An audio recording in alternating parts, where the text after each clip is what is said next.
Good morning friends.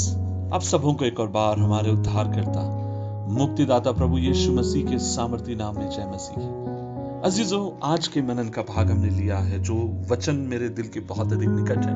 और आज जब मैं परमेश्वर के वचन को पढ़ रहा था जिसने मेरे दिल को सबसे अधिक स्पर्श किया, उत्पत्ति की किताब अध्याय 41 और उसकी 40वीं आयत, और लिखा है, इस कारण तू मेरे घर का अधिकारी होगा और तेरी आज्ञा के अनुसार मेरी सारी प्रजा चलेगी।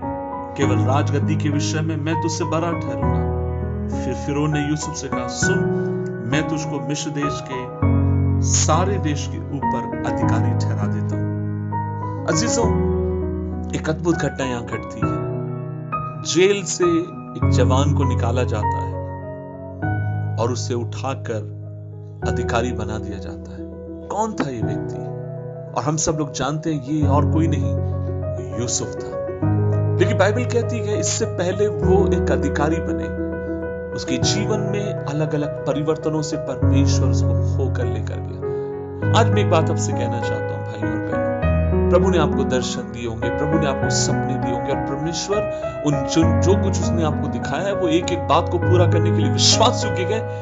लेकिन इससे पहले वो आपको दर्शन को पूरा करे, कुछ परिस्थितियों से वो आपको लेकर जाएगा, कुछ परिवर्तनों की दिशा से वो आपको लेकर जाएगा।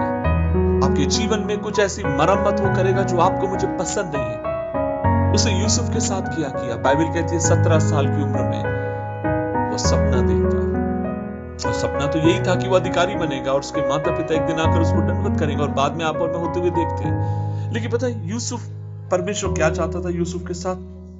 यूसुफ, मैंने तुझे एक दर्शन दिया है, लेकिन जब तक वो दर्शन पूरा नहीं होता, आप और मैं देखते हैं वो अपने पिता के दर्शन को पूरा करता है। उसका पिता जो कुछ कहता है वो उस बात को मानता है।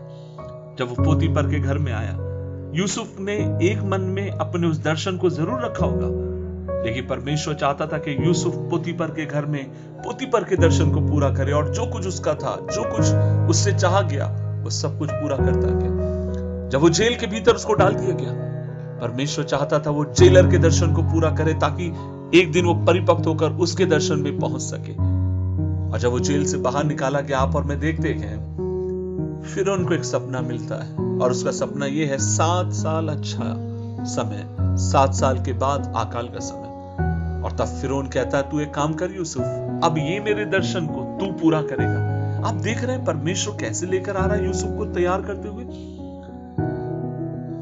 और आप और मैं फिर अंत में देखते हैं उसका दर्शन पूरा होता है। अजीजों, आज सुबह के समय में आपसे क्या कहना चाहता हूं, परमेश्वर ने आपसे कहा होगा बहुत सारी बातों में। आपसे कहा होगा मैं तुझे प्रचारक बनाऊंगा, आपसे कहा होगा मैं तुझे एक वर्शिप लीडर बनाऊंगा, आपसे कहा होगा मैं तुझे एक बाइबल टीचर बनाऊंगा। और हमारी पता गलती क्या है, हम अगले दिन से ही वैसे रिएक्ट करना शुरू करते हैं। हमें लगता है कल प्रभु ने मुझसे कहा और आज वो पूरा करेगा। नहीं, परमेश्वर ने अगर आपको एक चर्च के भीतर रखा, पता प्रभु क्या चाहता है? आप उस चर्च के दर्शन को पूरा करें, और वहां से प्रभु आपको ट्रेन करेगा आपके लक्ष्य तक आपको पहुंचाने के लिए। भाई और बहनों, यदि आप अपनी कलीसिया में विश्वास योग्य नहीं है, तो फिर आप याद रखिए, आप कभी भी जो परमेश्वर ने आपको वरदान दिया, आप उसमें विश्वास ना ठहर पाएंगे।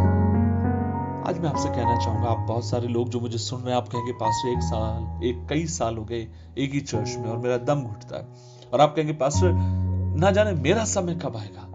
और मैं आपसे कहना चाहता हूं, मेरे भाई मेरी बहन, तेरा समय, मेरा समय, सबका समय परमेश्वर के हाथ में है। और आज आपसे मुझसे वो ये उम्मीद करता है, फेथफुलनेस के साथ, ईमानदारी के साथ, जिस जगह प्रभु ने आपको मुझे रखा है, आइए उनके दर्शनों को हम पूरा करें, ताकि जब समय पूरा हो, परमेश्वर हमारे दर्शन में आपको लेकर चले, मुझे लेकर चले, आपको मुझे लेकर चले। क्या आप अपने आप को दीन बनाने के लिए तैयार हैं? क्या आप अपने आप को नम्र करने के लिए तैयार हैं? अगर करने के लिए तैयार है तो परमेश्वर भी फिर वो सब कुछ दिखाने के लिए तैयार है जो उसने आपके लिए कहा है। आइए प्रार्थना करें। प्रभु जी, हम धन्यवाद देते हैं इस सुबह के समय के लिए और तेरे वचन के लिए, और हमें अनुग्रह दे खुदा, हम ठहरने वाले हूं, हम इंतजार करने वाले हूं यूसुफ के समान। जो कुछ तूने हमसे कहा, इस विश्वास के साथ कि मेरा प्रभु एक दिन निश्चय को पूरा करेगा। प्रभु अनुग्रह दे, इस विश्वास के साथ हम आगे बढ़े। मेरे भाई और मेरी बहनों के लिए दुआ करता हूं, हम सबको दीन कर, नम्र कर, ताकि तेरी इच्छा और मनसा को हम पूरा करें। यीशु मसीह के नाम से मांगते हैं, आमीन, आमीन, आमीन।